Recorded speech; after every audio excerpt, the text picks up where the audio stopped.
Bienvenue ou bon retour dans la bibliothèque de la Grume. Moi c'est Clem, je suis étudiante en fac de lettres et grande lectrice. Et étant en vacances, j'ai le temps de lire, j'ai la chance d'avoir le temps de lire. Donc, de manière pas du tout anticipée ou planifiée, j'ai lu 21 livres au mois de juillet. Et si ça peut rassurer quelqu'un, entre guillemets, c'est une première pour moi aussi. C'est pas le cas chaque mois de cette année non plus. Ce sera probablement pas le cas en août. Voilà, vraiment. Et c'est pas un objectif que j'avais, juste il se trouve que j'ai lu 21 bouquins en juillet. Et je vais donc te faire un récap de ces 21 bouquins. Je tiens à rappeler que quand j'attribue une note aux livres que je lis, il s'agit plus d'un reflet de mon expérience de lecture qu'autre chose, puisque je ne suis personne et personne, pour dire qu'un bouquin est intrinsèquement nul ou intrinsèquement absolument magnifique. J'ai ma propre sensibilité, je tends par exemple à apprécier les proses qui sont poétiques, bien ficelées, je tends à ne pas aimer certains aspects ou aimer d'autres, etc. Et ce sont des sensibilités personnelles avant tout. Donc voilà. Question de notes aussi, je me suis rendu compte que je me suis peut-être un peu emballée pour certains livres de ce mois-ci, dans la note que je leur ai attribuée. Donc, quand ce sera le cas, je te dirai la note que j'ai effectivement attribuée et celle que j'attribuerai peut-être maintenant, en sachant que j'ai eu de toute manière l'intention de faire une vidéo à la fin de l'année où je réévalue tous les livres que j'aurai lus cette année. Ça promet d'être une vidéo un peu longue, mais j'aurai au moins du plaisir à la faire, je suppose.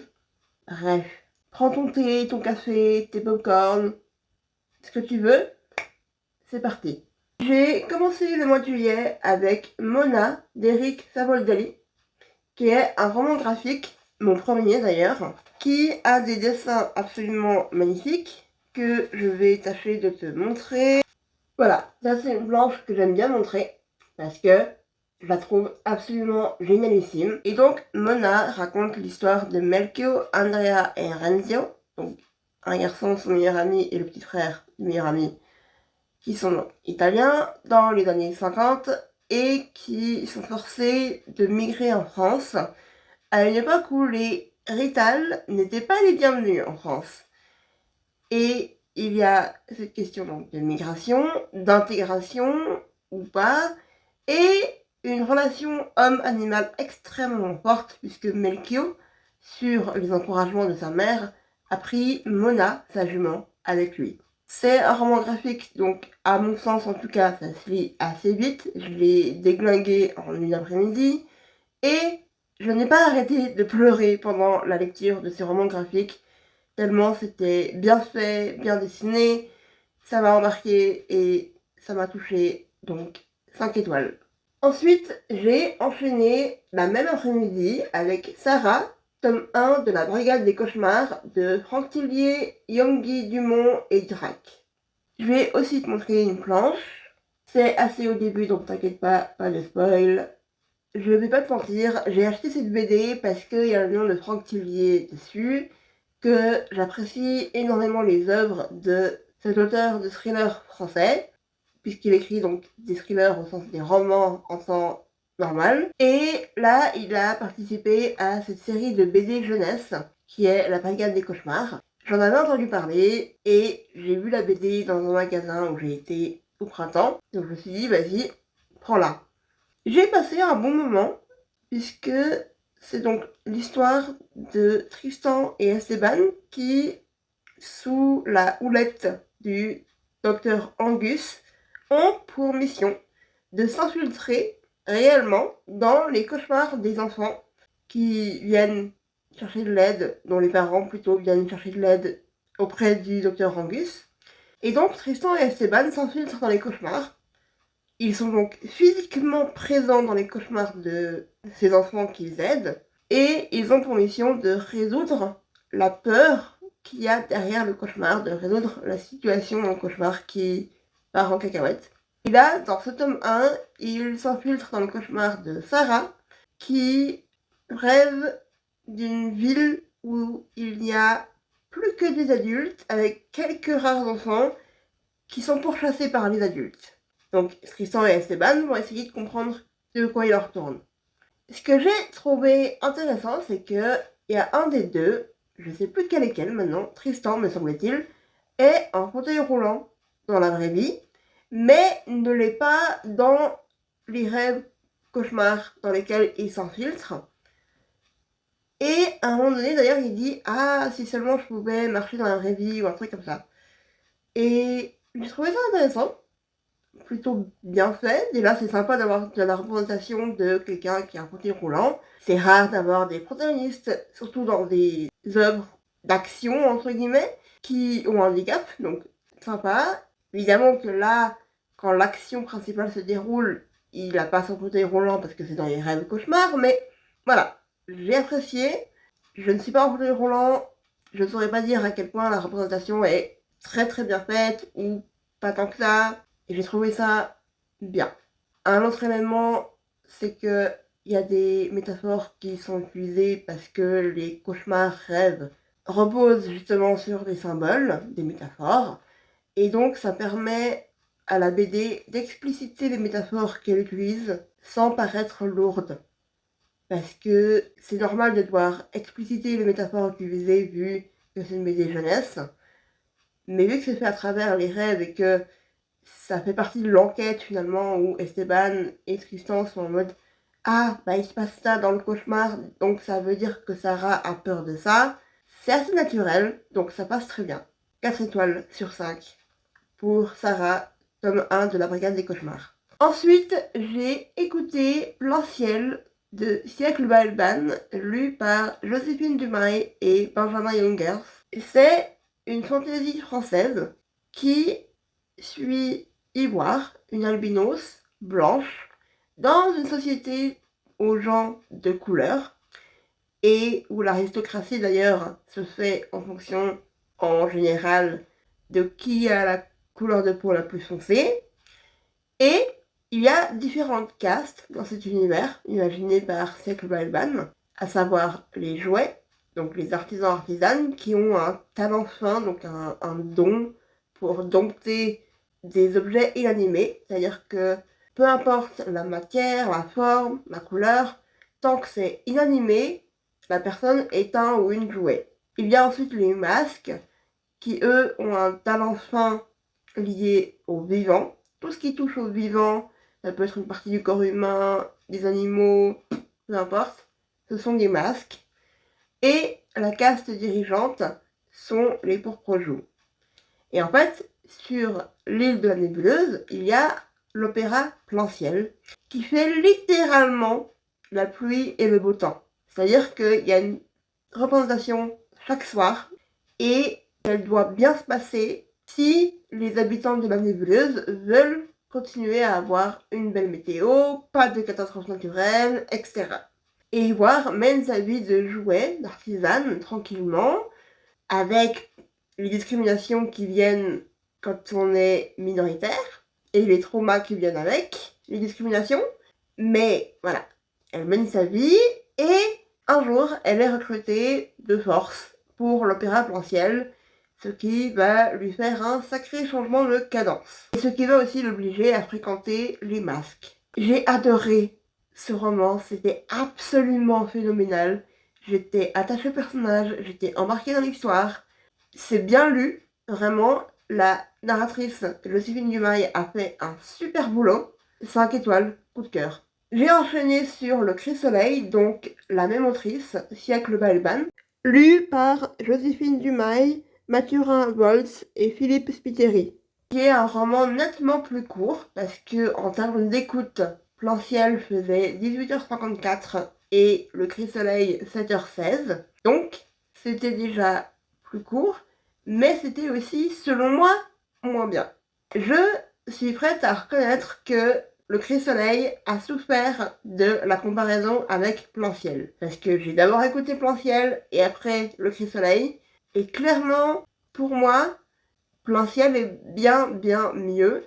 Ce qui ne veut pas dire pour autant que Le Cris-Soleil est un mauvais roman. Dans Le Cris-Soleil, le monde est plongé dans les ténèbres et le froid.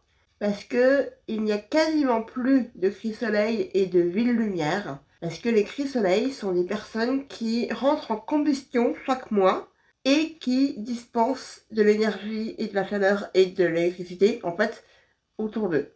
Il y a encore un cris-soleil, phare, qu'on suit entre autres personnages. Il a fondé sa propre ville-lumière et il continue à l'entretenir, avec une sorte de rancœur quand même, liée à ce sacrifice qu'il se doit de perpétuer mois après mois, parce que il renaît de ses cendres comme un phénix, littéralement, chaque mois. On suit également Nour et Comédie, donc un postier et sa reine, qui vont de cloche en cloche, donc de hameau en hameau, là où il n'y a pas la ville-lumière, là où le monde est plongé dans le froid et les ténèbres, afin de véhiculer des messages, des éléments importants, des herbes médicinales, d'autres objets, etc. Donc, ils vivent en nomade, tranquillement, jusqu'au jour où on demande à Nour de prendre soin d'une petite fille qui elle-même écrit Soleil. Et il sait qu'il va devoir aller dans cette seule ville lumière qui reste pour que cette petite fille puisse apprendre le nécessaire pour être une cri-soleil. Et enfin, on suit également Odanai, qui a grandi dans une cloche cathédrale, c'est-à-dire que le hameau est constitué par une cathédrale, et les ancêtres qui y vivent, auxquels elle est très attachée, c'est eux qui l'ont élevée. Et tout va bien jusqu'au jour où il y a un étranger qui arrive et qui répand une traînée de champignons vénéneux des bois dormants qui sont juste à côté de la cathédrale et qui sont réputés dangereux. Cette traînée de champignons décime tous les ancêtres, laissant Andanaï seule avec son macaque apprivoisé, Saint-Lotus. Elle va donc devoir se débrouiller. J'ai passé un bon moment d'écoute. Simplement, j'ai trouvé que le world building était un peu plus confus que pour Planciel par exemple, mais un peu confus tout court, parce que, étant donné que c'est assez court, et qu'il y a vraiment des miettes de world building par-ci par-là, ça permet d'éviter la lourdeur, certes, parce que quand on explique un univers de A à Z, c'est pas du tout agréable non plus, mais là, j'avais du mal à rentrer dans l'univers tellement j'avais peu d'infos dessus, et je comprenais pas trop ce qui se passait. Après, je me suis quand même attachée au personnage dans une certaine mesure, moindre, je dirais, par rapport à Planciel, encore une fois, mais quand même. Donc, j'ai mis 4 étoiles pour le Cri Soleil, en sachant que si tu veux lire Siècle Balban et que tu dois décider entre Plan Soleil et le Cri Soleil, évidemment que je vais te dire d'aller lire Planciel ou écouter Planciel, même en sachant que Planciel est plus long, certes. Ensuite, j'ai lu le recueil de nouvelles de Jean-Philippe Jaworski intitulé Janois Vera. Ça, c'est une booktukeuse avec qui j'échange régulièrement, qui a une passion pour cet auteur qu'elle admire, et ce que je comprends. Simplement pour dire que j'avais pas mal d'attentes en commençant cette lecture, parce que j'en ai entendu parler pas mal de fois sur son compte, notamment du roman dans le même univers que le recueil de nouvelles. Donc l'univers, c'est le vieux royaume, et le roman, c'est gagner la guerre. Et donc, j'avais tellement entendu parler de cet auteur que je me réjouissais de le lire, et je me suis dit, yes, je commence enfin. Il y a des trucs pour lesquels mes attentes ont même été dépassées. Et pourtant, elle le dit elle-même, cette booktukeuse, la plume de Jean-Philippe Jaworski est absolument extraordinaire. C'est non seulement efficace, chaque phrase est à sa place, chaque mot est à sa place, mais aussi poétique, et il utilise des mots français dont j'ignorais l'existence. Dictionnaire à portée de main pour cette lecture, clairement. Ou Google. Mais donc, vraiment, une plume extraordinaire, ça, je ne dirais pas le contraire. C'est admirable. Là où j'ai été un petit peu déçue, c'est que, pour moi, certaines nouvelles en tout cas, ont manqué d'impact émotionnel. Forcément qu'une nouvelle est plus courte qu'un roman, c'est le principe, et ça peut être un peu plus dur de se faire remarquer par un récit plus court. C'est pas impossible pourtant, et voilà, je regrette le manque d'impact émotionnel sur plusieurs des nouvelles. Il y a quand même des personnages auxquels je me suis attachée, il y a quand même des fois où j'ai pleuré en lisant certaines nouvelles, mais ça n'a pas été un coup de cœur comme j'aurais pu espérer, entre guillemets. Pour autant, j'ai mis 4 étoiles et demie sur 5, et j'ai bien l'intention de lire Gagner la guerre, qui se passe donc dans le même univers que January Vera. Changement d'ambiance avec In the Wake of the Ruined de Kelly Cassidy, qui est le tome 2 d'une duologie qui s'intitule The Siren Mage. J'avais lu le tome 1, In the Veins of the Drowning, en janvier de cette année, et j'avais pas été vraiment convaincue, surtout que j'avais passé la première moitié du livre à détester la protagoniste, et sur la deuxième moitié du livre, ça s'arrangeait un peu. Donc, quand j'ai su que le tome 2 sortirait le 7 juillet de cette année, je me suis dit, bah, vas-y, attends la sortie et lis-le. C'est ce que j'ai fait. Et c'est pas mieux, pas pire que le premier tome. La protagoniste n'était pas trop insupportable, ça allait, comparé à la première moitié du premier tome. Par contre, ce qui m'a embêté, c'est que c'est donc une romantasy, c'est-à-dire en principe le mélange de romance et de fantasy, où en fait la romance prend pratiquement toute la place et est un univers de fantasy construit derrière pour donner un espèce de background intéressant. Là, vraiment, oui, il se passe des trucs par rapport à l'univers, mais c'est secondaire pratiquement par rapport à la romance. Et pour moi, une romance, c'est oui une partie de désir charnel. Moi, je suis pour le se mettre dans les bouquins, ça me dérange pas en tout cas, tant qu'il y a une histoire derrière, c'est pas un problème. Par contre, si la romance se résume au désir charnel et que je passe le bouquin à lire que ah mais avec sa mâchoire ciselée et machin et j'ai envie de le baiser, vas-y, baise-le et on en termine. Merci, au revoir. Parce que moi j'ai envie de voir des moments où vous êtes ensemble pour vous soutenir, où vous apprenez à vous découvrir, où vous parlez, où vous résolvez des conflits ensemble. Bref, un couple ou une relation humaine qui ne se base pas juste sur un désir de baiser l'un l'autre. Parce que, ok, désir charnel, c'est humain et pas de souci avec ça, encore une fois. Mais pour moi, il manque un truc où c'est pas ce que je recherche dans une romance, ou pas uniquement en tout cas. J'ai pas été plus convaincue par le deuxième tome que le premier. Donc, le premier, ça a été un 3 étoiles et demi, et le deuxième aussi. Félicie aussi. Ensuite, j'ai lu Les Carnets de l'apothicaire, tome 1. Ça, c'est une série de mangas qui m'a été recommandée par une amie, dont j'avais déjà entendu parler techniquement parce que j'avais entendu parler de l'animé ou de l'adaptation audiovisuelle en tout cas qui est faite du manga, même si j'ai appris en achetant le manga que le manga, la série de manga, elle-même est une adaptation de roman. Donc peut-être que je lirai les romans un jour, je sais pas.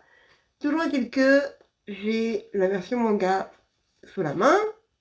Et juste pour te donner une idée du style, ça ressemble à ça. Moi j'aime beaucoup ce style de dessin. Je dirais que c'est un style manga assez classique, si j'ose dire. Et j'ai passé un très bon moment avec ce premier tome. C'est donc l'histoire d'une apothicaire dont j'ai réussi à oublier le nom. Ça se passe en Chine, dans la cour impériale, avec ce système de concubines.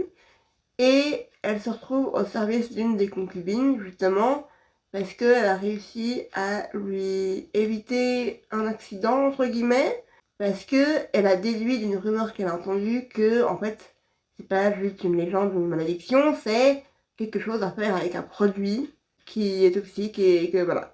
Donc j'ai bien aimé ce moment, j'aime bien de manière générale ces moments un peu d'éclair de génie que les personnages peuvent avoir. J'aime beaucoup le fait qu'on a affaire à une passionnée qui va même jusqu'à tester des trucs sur elle pour trouver des nouveaux remèdes.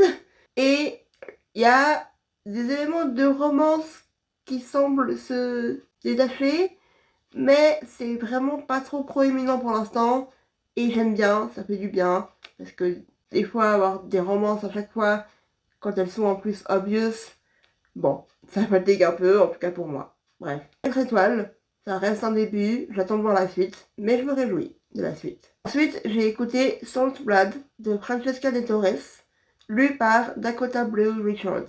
C'est une fiction historique sur Mary Read et Anne Bonny, mais surtout Mary Read, donc deux pirates anglaises du XVIIIe siècle. Ce sera une voix off parce que au tournage de la vidéo, je me suis emballée et j'ai surtout digressé. Donc, c'est l'histoire racontée du point de vue de Mary Read avec une narration à la première personne. Et ça suit grosso modo ce qu'on peut savoir historiquement parlant de sa vie et de celle d'Anne Bonny et de Jack Rackham. Après, ce que j'ai particulièrement apprécié, c'est comment les relations amoureuses ont été gérées. C'était très intéressant, c'était assez intéressant d'avoir cet impact du fait de devoir vivre déguisé en mec et comment est-ce que ça impacte l'identité parce que ce déguisement en mec est arrivé très tôt dans la vie de Mary Read. Et voilà. J'ai passé une bonne écoute. J'ai pas été absolument transcendée. J'ai pas forcément pleuré par exemple, même si ça se finit pas forcément bien, hein, parce que les criminels ça se finissait. Enfin. Pendu plutôt, mais voilà. Bref. Bonne écoute, 4 étoiles pour ma part. Peu après, en faisant le bilan de lecture de la semaine où j'ai écouté ce livre sur TikTok, j'ai voulu utiliser une chanson que je connaissais déjà d'avant sur Anne Bonny et je trouvais pas la version que je voulais et j'ai trouvé une autre version et je me suis rendu compte qu'en fait cette chanson sur Anne Bonny, l'artiste a fait après un album entier sur Anne Bonny où en fait l'album de musique raconte l'histoire de Anne Bonny à la première personne sur les différentes chansons. Et j'adore cet album de musique. Donc vraiment, si tu es du genre à écouter de la musique quand tu lis, je sais que c'est pas tout le monde, mais au cas où, essaye de lire Soul's Blood en écoutant cet album de musique, The Legend of Anne Bonny. Ça doit être absolument génial. Ensuite, on a un livre que je n'ai pas lu intégralement en juillet, comme ceux du tout début, parce que, par exemple, le Plan Ciel, je l'ai commencé techniquement fin juin, mais je l'ai terminé en juillet. Bref. Mais là, un livre que j'ai commencé en mai et que j'ai fini en juillet, c'est Modernity's Mist de Emily Horbach. C'est un livre académique de critique littéraire dont je t'ai fait une vidéo pour le vulgariser, te raconter qu'est-ce qui est dit dedans. J'ai trouvé les idées soulevées par l'autrice très pertinentes, intéressantes.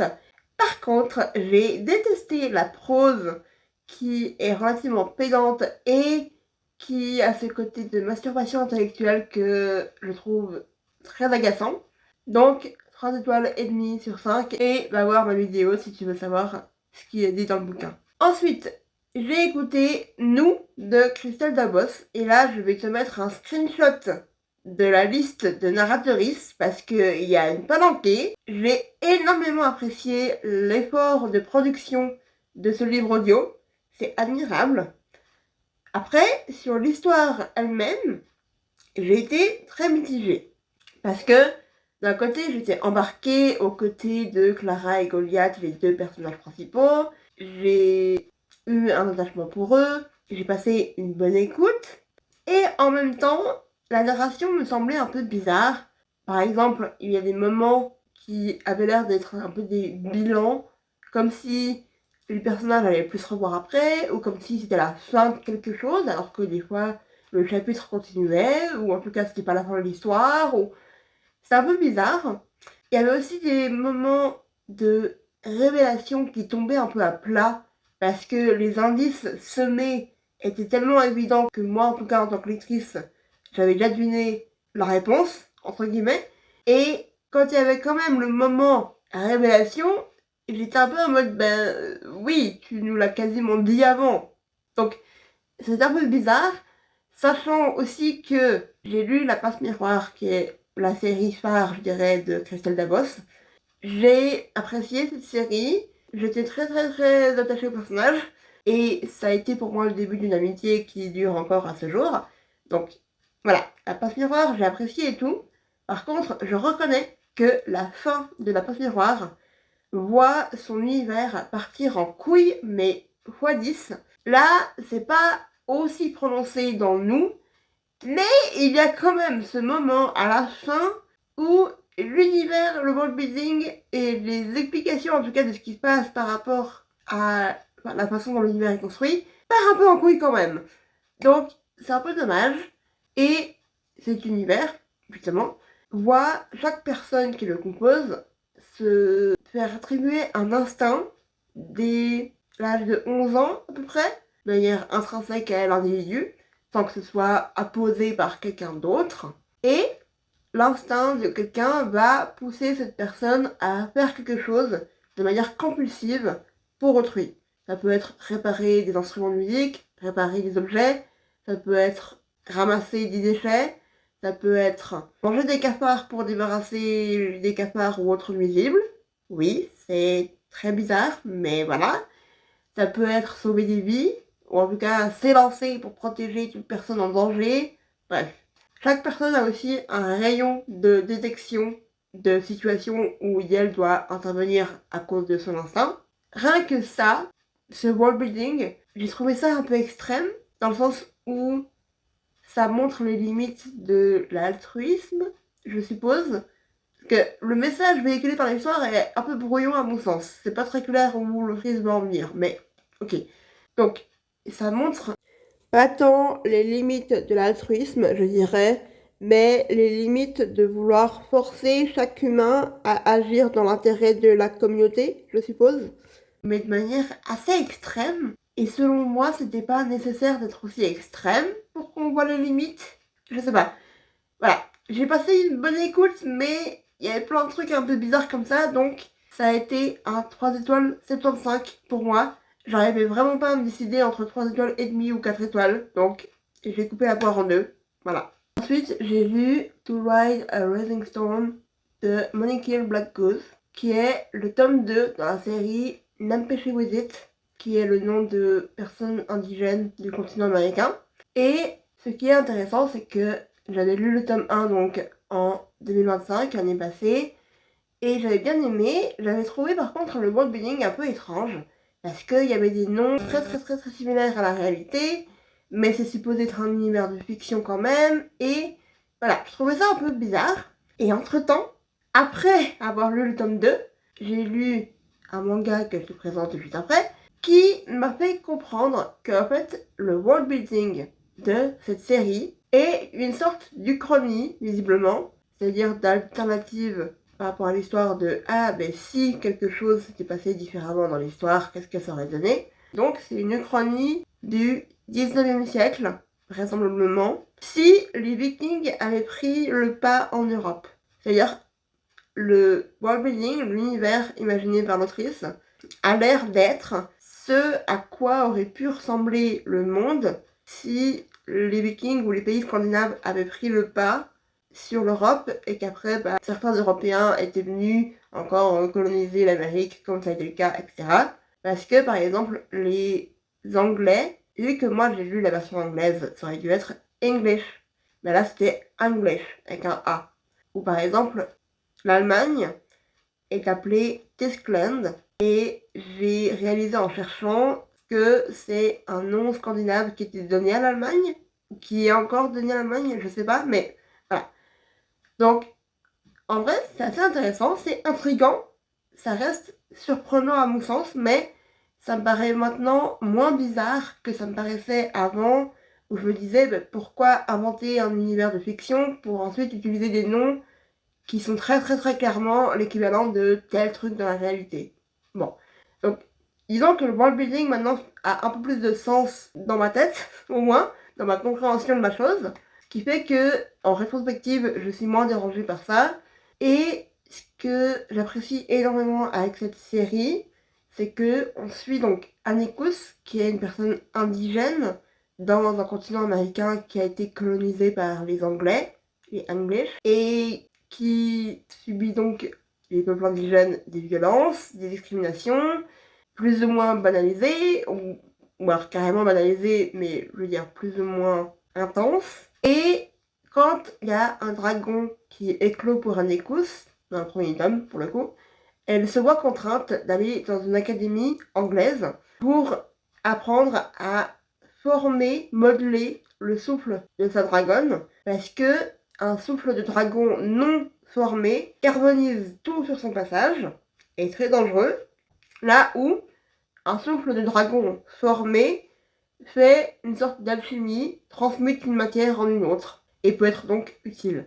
Haneko est donc obligé de se retrouver confronté à la société anglaise, qui n'est pas tendre envers les personnes indigènes, et je trouve ça tellement bien fait que cette exploration du thème de discrimination, de violence banalisée, etc., que rien que pour ça, je recommande cette série pour essayer de comprendre. On ne pourra jamais 100% comprendre en tant que personne blanche, européenne en plus pour le coup, ce que ça fait, mais pour essayer au moins de comprendre et d'avoir conscience de ce genre de violence, je recommande cette série, même si le rythme est parfois un peu trop calme à mon goût, parce que des fois c'est des moments passés à l'académie de manière assez simple, où elle va en cours, elle a tel truc avec ses amis, ou voilà. Pour autant, il y a toujours cet aspect de comment est-ce qu'elle peut s'intégrer ou pas, et est-ce qu'elle a envie de s'intégrer à la société anglaise ou pas.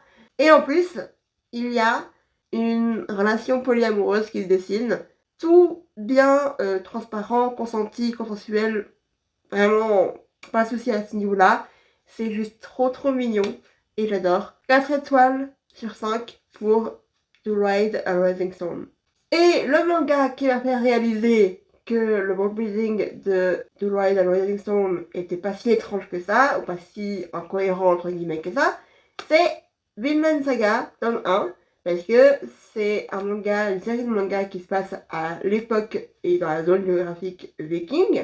On suit certains vikings justement, parce que on suit Thorfinn, qui est un jeune homme dont le père a été tué par un chef de guerre viking, et ce jeune homme s'engage auprès du chef de guerre pour faire la guerre avec lui, faire des raids avec lui, mais avec le projet de venger son père en tuant ce chef de guerre. Sauf que le chef de guerre, il l'a pris un peu sous son aile, ou en tout cas il lui a appris à se battre, et ça devient compliqué pour Thorfinn de venger son père en tuant un homme avec qui il a quand même une relation malgré tout.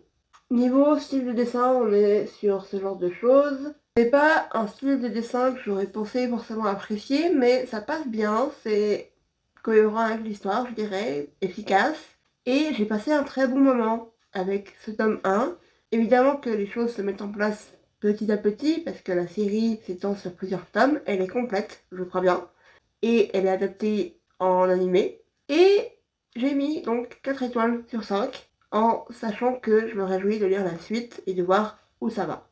Ensuite, sur recommandation d'une amie, j'ai lu A Wrinkle in Time de Madeleine Lang, qui est un roman jeunesse où il se passe plein de trucs un peu what the fuck. En tout cas, j'ai passé les 3 quarts du roman à pas tout comprendre ce qui se passait, mais ça m'a pas dérangé parce que on se laisse facilement porter par les personnages, par l'histoire, et ça faisait du bien. C'était assez court, 200 pages, donc j'ai lu en 2 jours, très sympa. L'ami me l'a recommandé parce que, comme le titre l'indique, il y a cette notion de ride dans le temps, donc quelque chose avec le temps. Et la temporalité dans la littérature, c'est quelque chose qui m'intéresse. Modernity's Mist était justement là-dessus. Et là, je dois dire que j'ai été un tout petit peu déçue sur la place qu'occupe la temporalité, les notions de temps dans le roman, parce que c'est pas une place si importante que ça. Et en fait, une ride dans le temps, c'est pour exprimer l'idée que les voyages spatiaux effectués sont faits grâce à une technique magique, entre guillemets, mais de faire un pli dans le temps. Et il y a un schéma dans le livre à un moment donné qui explique que quand on fait un pli dans un tissu, par exemple, on a une surface A, B et C, et que en faisant le pli, on rapproche la surface A de la surface C avec la surface B qui se retrouve pliée. Et donc un insecte, par exemple, s'il passait sur le tissu, eh ben, il passerait directement de la surface A à la surface C grâce au pli qu'on a fait qui enlève quelque part la surface B. Donc qui raccourcit le chemin. Et c'est un peu ce principe-là qui est utilisé par rapport au temps pour faire un voyage spatial. Pour autant, il n'y a pas de voyage temporel et il n'y a pas forcément une notion de temporalité prédominante, on va dire. Il y a des moments où on dit à la protagoniste qu'elle doit attendre de comprendre les choses. Ok, vu qu'elle est pré-ado, jeune ado, ça a du sens. Donc ça, j'étais un tout petit peu déçue, mais sinon, on suit donc l'histoire de Margaret et de son petit frère Charles dont le père est parti depuis des années. Elle, Margaret, a 13 ans, je crois bien. Charles a 5 ans, mais est très très perspicace et comprend plein de choses. Un peu un surdoué. Et il y a un amour très fort entre les deux, qui est très mignon à voir, d'ailleurs. Et en fait, ils vont partir finalement sur les traces de leur père grâce à 3 madames assez rigolotes, à savoir Mrs. Whatsit, Mrs. Who et Mrs. Witch. Witch, W-H-I-C-H en anglais, donc quelle, laquelle, et pas Witch sorcière. J'ai passé un chouette moment, je lirai probablement la suite tôt ou tard, parce que c'est une série. C'est le premier tome de ce qui est appelé Time Quintet, et j'ai mis 4 étoiles et demie. Ensuite, j'ai écouté Au revoir là-haut de Pierre Lemaitre, lu par l'auteur, et ça, je trouve ça génial quand l'auteurice prend la peine de lire son propre roman pour en faire un livre audio. Donc, super. Et j'ai passé un très très bon moment d'écoute. C'est une fiction historique qui se passe au moment de la Première Guerre mondiale, 14-18, en France. Et on suit Édouard et Albert. Édouard qui s'est pris un éclat d'obus en sauvant la vie d'Albert. Et Albert qui reste ensuite aux côtés d'Édouard qui est devenu une gueule cassée. Et on les suit dans l'après-guerre. Comment est-ce qu'ils arrivent à évoluer dans une société relativement ingrate in fine, qui ne fait pas grand-chose pour les soldats qui sont partis au front et qui en sont revenus plus ou moins mutilés. Et on suit également plein d'autres personnages qui gravitent autour de ces deux-là, ce qui fait qu'on a une espèce de fresque de la société humaine de l'après-guerre en France, avec l'absurdité ou la vanité, je dirais, humaine qui va avec la société, c'est-à-dire que l'absurdité de la guerre, certes, l'absurdité de l'après-guerre, l'absurdité des arnaques aux monuments aux morts, l'absurdité de comment est-ce que la société traite ces soldats qui est parti la défendre au front, mais qui en reviennent mutilés, soit mentalement et ou physiquement, et qu'elle abandonne. J'ai beaucoup aimé, j'ai pleuré à la fin, j'ai mis 5 étoiles. Très bien écrit d'ailleurs. Une prose pas forcément extrêmement poétique, mais relativement poétique, efficace, appréciable. C'est le tome 1 d'ailleurs d'une trilogie qui s'intitule Les Enfants du désastre. Je n'ai pas enchaîné, j'ai pas commencé à écouter le deuxième tome, mais c'est clairement dans mes plans que d'écouter la suite. Je vais dire que j'écouterai le deuxième tome avant la fin de l'année. Ensuite, j'ai déglingué en quelques heures Mon Paléo, qui est un livre fait sur un festival local de près de là où j'habite. Et c'est des anecdotes sur le festival de festivaliers, festivalières, de bénévoles, de personnes qui bossent pour le festival. Très sympa, très niche, dans le sens où si on connaît pas le festival, forcément que on va pas ou difficilement s'identifier à ce qui est raconté. Mais voilà, moi j'ai passé un très bon moment, de manière inattendue, j'ai pleuré et ri et repleuré et re-rigolé. Donc j'ai mis 5 étoiles. Je me suis peut-être un peu emballée parce que vu que c'est niche, etc., c'est peut-être pas forcément un 5 étoiles entre guillemets dans l'absolu, même si dans tous les cas ça reste toujours mon avis, mais donc peut-être que là je mettrais un 4 étoiles et demi. Disons que c'est pas un coup de cœur au même titre qu'une fiction, qu'une histoire. Ensuite, Atmosphere de Taylor Jenkins Reid, lu par Taylor Jenkins Reid, Kristen DiMercurio et Julia Whelan, en sachant que il me semble que c'est Julia Whelan qui a fait le plus gros du truc. Mais bon, bref. Le roman a été bien lu, bien narré, le livre audio, je veux dire. Et c'est un autre coup de cœur parce que c'est absolument génialissime ce livre. Et une recommandation de la même amie qui m'a recommandé A Wrinkle in Time. Et elle a écouté ce livre avant moi et vraiment absolument merveilleux. On suit donc Joan et Vanessa dans les années 80, qui sont deux femmes scientifiques qui sont entrées à la NASA pour être astronautes. Et autant dire que deux femmes lesbiennes qui plus est, scientifiques à la NASA dans les années 80, c'était pas gagné. Et pourtant, elles l'ont fait. Je sais pas à quel point c'est historique ou pas, je suis pas sûre. Mais bref, c'était très très très sympa à écouter. La relation aussi entre Joan et sa nièce Frances est absolument adorable. Donc vraiment, je ne peux que recommander. Et oui, donc c'est une romance sapphique, que ce soit clair. Et j'ai apprécié avoir deux protagonistes qui sont à la fois ambitieuses et ouvertes à la romance et aux relations humaines et voilà. Bref, trop bien. Donc 5 étoiles, bien sûr. Ensuite, j'ai lu Catabasis de R.F. Kuang et je dois dire que je sais pas trop quoi penser de cette lecture, même si j'ai attribué une note en ayant fini le livre, mais je vais t'expliquer. Je suis biaisée, forcément, mais plus pour cette lecture que l'autre, pour plusieurs raisons. J'ai un âge qui est similaire à celui des protagonistes, vraisemblablement, à peu près. Je suis aussi dans le milieu académique parce que donc là on a une Dark Academia Fantasy où deux doctorants vont en enfer récupérer l'âme de leur directeur de thèse, en gros. Et ils sont un peu rivaux parce que voilà, ils sont les deux doctorants sous le même directeur de thèse, etc. Et il y a vraiment cette insistance sur le milieu académique et c'est un milieu dans lequel je suis rentrée. Certes, depuis pas longtemps, pour autant, j'envisage très sérieusement de faire non seulement un master, mais aussi justement une thèse après. Donc c'est un milieu, l'académie, dans lequel j'entends bien rester et que j'apprécie énormément, pour l'instant en tout cas. Donc forcément qu'il y a une partie où je m'identifiais à certains aspects de Dark Academia, Academia tout court plutôt, mais... Et spoiler alerte, spoiler alerte, spoiler alerte.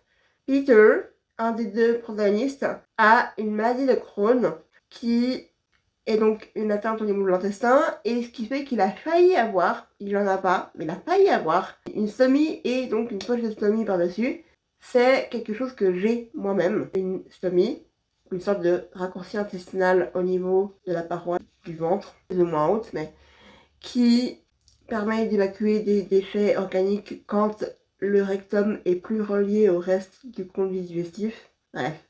Je n'ai pas la maladie de Crohn, mais j'ai une situation médicale persistante, on va dire. Donc, ça faisait du bien de lire le mot stomie dans un roman, déjà, première fois que ça m'arrivait. Et ça faisait du bien d'avoir de la représentation pour les maladies chroniques. Donc, forcément que ça m'encourage aussi à apprécier le livre. Là où je suis aussi biaisée, c'est que j'ai une amie de l'Uni qui a adoré ce livre, vraiment. Je lui ai envoyé une petite photo parce que je commençais à le lire, puis il y avait des références qu'elle avait aussi, et j'étais en mode, ah bah tiens, référence intertextuelle, donc référence d'un texte à d'autres textes. Donc là, à Dante, l'enfer, à T.S. Eliot avec The Wasteland, qui est un poème narratif sur lequel j'ai bossé à la fac l'année passée, que j'ai adoré. Bref, donc j'envoie la photo à mon amie, et elle me dit, ah j'ai adoré ce bouquin et tout. J'étais en mode, ok. Bon, et de l'autre côté, il y a une booktubeuse que je suis et que j'apprécie, même si évidemment que on se connaît pas, mais j'apprécie son contenu, qui a pas du tout aimé ce livre, et j'ai regardé le reading vlog après ma lecture, que ce soit bien clair, mais forcément que maintenant ça fait tourner les choses dans mon esprit d'une manière un peu différente. Tout ça pour dire que je sais pas trop quoi penser de Catabasis parce que j'ai pas passé un mauvais moment. J'ai passé un assez bon moment, pas excellent non plus. Et par contre, il est vrai que il y a des éléments qui étaient pointés par cette booktubeuse qui est Plant-Based Bride d'ailleurs. Si tu sais comprendre l'anglais, va checker sa chaîne, ça vaut la peine. Il y a des éléments qu'elle a pointés qui étaient pertinents.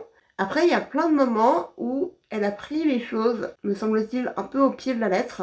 Alors que dans le roman, il y a un ton assez conversationnel, c'est elle qui le dit, et je trouve ça assez juste pour le coup. Mais en gros, il y a non seulement ce ton un peu familier d'un côté, pas élevé ou épique comme on pourrait s'attendre ou apprécier pour une fantaisie, et presque un peu détaché aussi quand même, un peu académique. C'est une sorte d'humour un peu presque un peu british, je trouve, un peu sarcastique. Et ce qui est dépeint d'un rapport au milieu académique, donc la misogynie, les femmes qui sont anti-féminisme parce qu'elles ont l'espoir de se faire accepter par les hommes alors que vu qu'elles sont quand même des femmes, elles seront toujours entre guillemets en danger, l'incitation à ne pas manger pour dépasser les besoins du corps et être un esprit avant tout machin, tout ça est tellement extrême dans le livre et répété que pour moi c'était évident dès le début que c'est une critique du monde académique, très clairement. Le livre critique ce qui se passe dans l'académie. Et j'étais étonnée que Plant-Based Bride prenne ça à face value, parce que d'après son contenu, de manière générale, elle a une lecture relativement critique du texte. Mais là, j'étais un peu étonnée, parce que pour moi, ça paraissait assez clair que c'est une critique de bout en bout. Là où je peux la rejoindre en partie, c'est le style assez répétitif et très lent du livre, qui fait que j'ai pas passé un excellent moment parce que c'était un peu lourd à parcourir. Pour autant, je trouve que le style répétitif se justifie au moins en partie parce que on a le point de vue en grande majorité d'Alice, et Alice est une personne qui overthink beaucoup. C'est-à-dire qu'elle va beaucoup ruminer et se poser des questions sur ah mais est-ce que machin, est-ce que j'aurais dû dire ça, est-ce que machin. Donc à mon sens, c'est logique, même si c'est pas agréable, d'avoir un style répétitif parce que ça reflète sa tendance à overthink. J'ai mis un 4 étoiles en sortant de la lecture de Catabasis. En rétrospective, peut-être que je baisserai ça à 3 étoiles et demie, probablement, à voir à la fin de l'année. Enfin, j'ai vu que entre le livre 2 qui était en cours à ce moment-là et le fait que j'avais fini Catabasis, etc., j'ai vu que j'étais à 17 livres pour le mois de juillet. Donc, je me suis dit, ok, je vais probablement arriver à finir le bouquin audio avant la fin du mois. Vas-y, je vais essayer d'arriver à 20, parce que pourquoi pas. Et donc, les derniers livres sont un peu plus courts. Mais n'empêche, il y a donc The Language of Liars de S.L. Huang, qui est une novella, donc un mix entre nouvelle, short story en anglais, et roman, novel en anglais, donc novella. Et c'est une science-fiction qui se passe dans l'espace, avec plusieurs espèces différentes, même pas forcément humaines, mais vraiment des espèces distinctes, inventées par l'autrice. Et c'est une science-fiction linguistique, c'est-à-dire qu'il y a vraiment une importance des langages, des différences de langage entre les espèces. Et autant le premier chapitre donnait l'impression que l'autrice montrait son imagination un peu de manière inutile, dans le sens ah regarde, j'ai inventé telle espèce et tel langage et machin, et tel langage est différent parce que et tout. Et j'avoue que le premier chapitre m'a pas convaincu plus que ça, mais j'ai continué et heureusement, parce que on suit Ro, un jeune linguiste de l'espèce Ponto, qui a cette possibilité, s'il y arrive, comme d'autres de son espèce, de faire le saut et de se retrouver dans le corps d'une espèce qui ne communique pas beaucoup avec les autres. En même temps, on découvre au fur et à mesure que les autres espèces ont exploité cette espèce qui est les mangeurs d'étoiles. Et cette espèce-là, les mangeurs d'étoiles, ont une capacité minière à extraire une sorte de ressources précieuses de l'espace. Et c'est pour ça que cette espèce a été exploitée. Ils ont gagné leurs droits en tant que citoyens-citoyennes. Et pour autant, comme par hasard, ils sont restés très travailleurs et le travail c'est la vie pour eux. Et donc, ils ont tendance à pas énormément communiquer avec les autres espèces, etc. Et les autres espèces ont envie de les étudier parce que le fonctionnement aussi de cette espèce du mangeur d'étoiles est différent. Et bref. Donc, Ro arrive à faire ce saut tout à coup. Il se retrouve dans le corps d'un mangeur d'étoiles et il va essayer de se faire passer pour un des mangeurs d'étoiles et observer comment est-ce qu'ils fonctionnent, observer leur langue, jusqu'à ce qu'ils se rendent compte qu'il y a quelques trucs qui clochent et que sa mission, parce que il a été entraîné pour faire le saut, et le fait de faire le saut avait un but bien précis pour son espèce à lui, donc les Ponto. Et donc il va se rendre compte que cette mission est pas forcément celle qu'on lui a vendue. Voilà. Le message passé par cette novella est d'une importance absolument capitale, qui est, et je vais essayer de pas spoiler, mais qui est qu'en gros, vouloir étudier d'autres peuples, parce que c'est ça, in fine, a ses limites et surtout ses dangers. Voilà. Ce message est tellement important que je recommande cette novella, ne serait-ce que pour ça. C'est écrit correctement. J'étais pas emballée par la prose, c'est pas une prose que j'ai particulièrement appréciée, même si j'admire l'effort de l'autrice d'arriver à décrire ce qu'elle avait dans sa tête, parce que elle a une imagination remarquable, et ça vaut la peine de passer outre le premier chapitre qui est un peu lourd sur le world building, parce que, voilà, vraiment, le message est crucial. Et j'aime bien, même si j'ai pas encore eu de cours de linguistique à la fac, j'aime bien la linguistique de ce que je connais, ou en tout cas, j'aime bien en apprendre un peu plus dessus.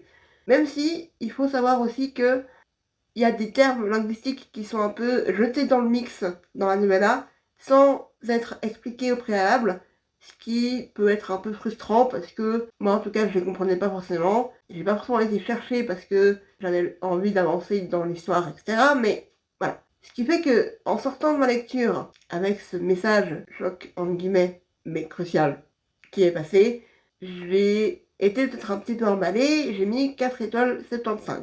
À posteriori, je mettrais probablement plutôt 4 étoiles et demie, à voir à la fin de l'année ce que j'en pense. Enfin, j'ai fini l'écoute dont je parlais avant qui était en cours, qui était A Poisoner's Tale de Catherine Kemp et lu par Gabriella Nellis Payne et Steve John Shepard. C'est une fiction historique sur une empoisonneuse qui a vécu à Rome, a grandi en Sicile, a vécu à Rome, dans les années 1630-50, donc 17e siècle. Et quand je dis qu'elle était empoisonneuse, c'est qu'en fait, sa mère et elle, après, en termes de succession, proposaient des remèdes à base d'herbes médicinales, etc., pour guérir les gens. Et la nuit, aidaient les femmes à se sortir de mariages forcés, arrangés, violents, abusifs, en leur donnant du poison pour qu'elles puissent tuer leur mari ou leur père violent ou voilà, un homme violent dans leur entourage qui abusait d'elle. Et comme n'importe quelle fiction historique de criminels du XVIIe, XVIIIe siècle, on sait comment ça se finit, ou en tout cas on s'en doute. Pour autant, l'intérêt est toujours l'histoire elle-même, comment est-ce que les personnages sont développés, qu'est-ce qui les a amenés à quoi, etc. J'ai passé un très bon moment.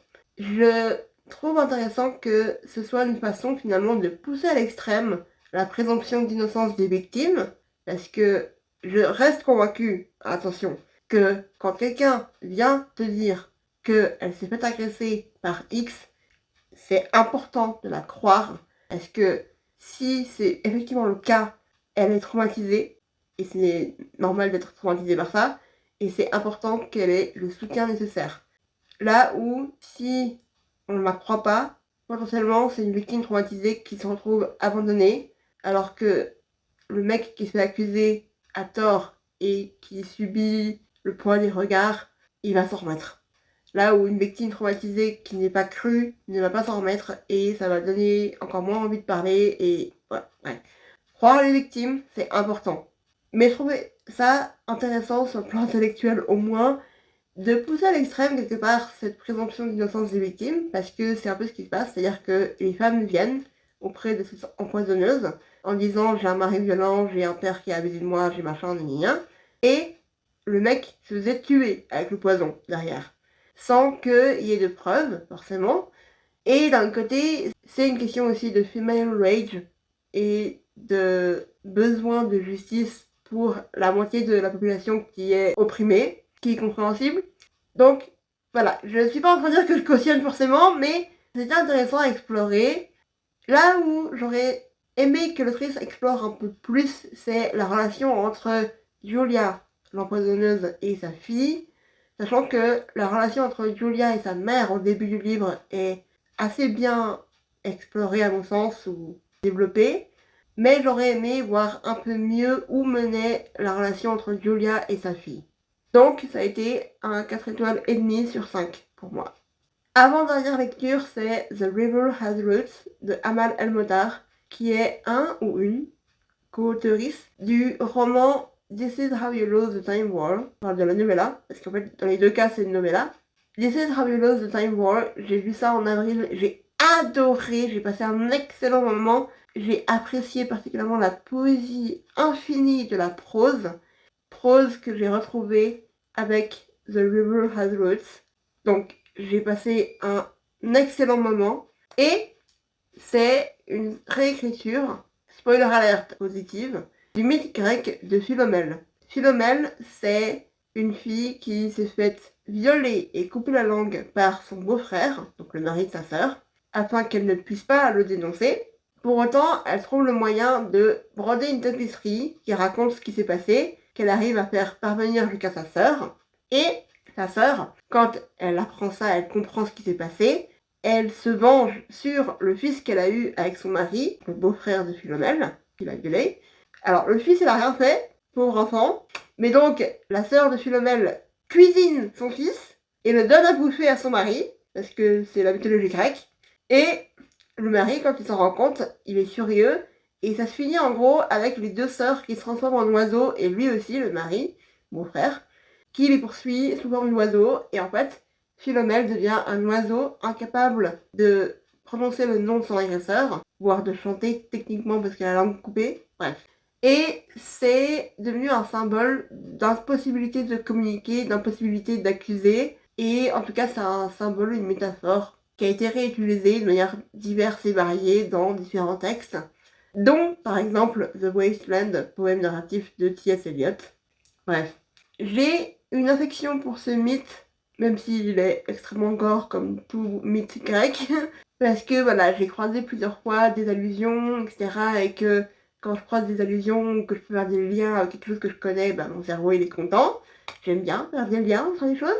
Bref, j'aime bien ce mythe grec et j'étais ravie du coup d'avoir une réécriture contemporaine extrêmement poétique et qui, spoiler alert encore une fois, se finit bien pour le coup. J'ai donc mis 5 étoiles pour The River Has Roots. Enfin, c'était pas prévu entre guillemets, mais j'ai fini mon mois de juillet avec Nasbracadabra, une BD de Mortel Adèle. Si tu connais pas Mortel Adèle, t'as raté ton enfance, ta jeunesse. Franchement, je peux pas dire que j'ai passé ma jeunesse entière à lire Mortel Adèle, mais clairement je l'ai découverte il y a au moins 10 ans, un truc comme ça. Et j'avais eu l'occasion de parcourir quelques BD, etc. quand j'étais encore à la médiathèque de mon école. Et franchement, j'adore l'humour absurde et cynique au possible de ces BD. Ce que je trouve génial, c'est que ça fait passer des messages positifs aux enfants du genre « Sois toi-même, n'aie pas peur de dire les choses ». Par exemple, c'est légitime quand on se rend compte que le monde ne va pas droit, d'avoir une réaction, d'avoir des choses à dire par rapport à ça. Parce qu'il y a une planche de cette BD où Adèle est en classe et elle fait la remarque à sa maîtresse de « Pourquoi est-ce qu'on apprend le passé simple ? Ça sert à rien ». La maîtresse qui est en mode « Ah mais si, c'est utile parce que... » Bon, elle finit pas sa phrase. Et Mortel Adèle qui dit « Bah, pour vous, oui, forcément, les adultes, passé simple, vous connaissez. Mais pour nous, apprenez-nous le présent imparfait ou le futur compliqué. » Et c'est con, mais elle a tellement raison. Sachant que c'est plein de jeux de mots comme ça sur des expressions entre guillemets qui ont un certain sens, mais qui peuvent avoir un sens littéral si on décide de le voir. Simple, efficace. Et j'ai mis 5 étoiles parce que j'ai rien à reprocher à cette BD. J'ai bien rigolé en la lisant. Après, c'est sûr que ça reste différent d'un coup de cœur pour un roman où je s'attache au personnage, etc. Mais bon. C'était mes 21 lectures du mois de juillet. J'ai fait une vidéo probablement à rallonge. Donc si t'es encore là, merci beaucoup. Et je te laisse mettre en commentaire l'emoji qui apparaîtra à l'écran. Et en attendant la prochaine vidéo, bonne lecture!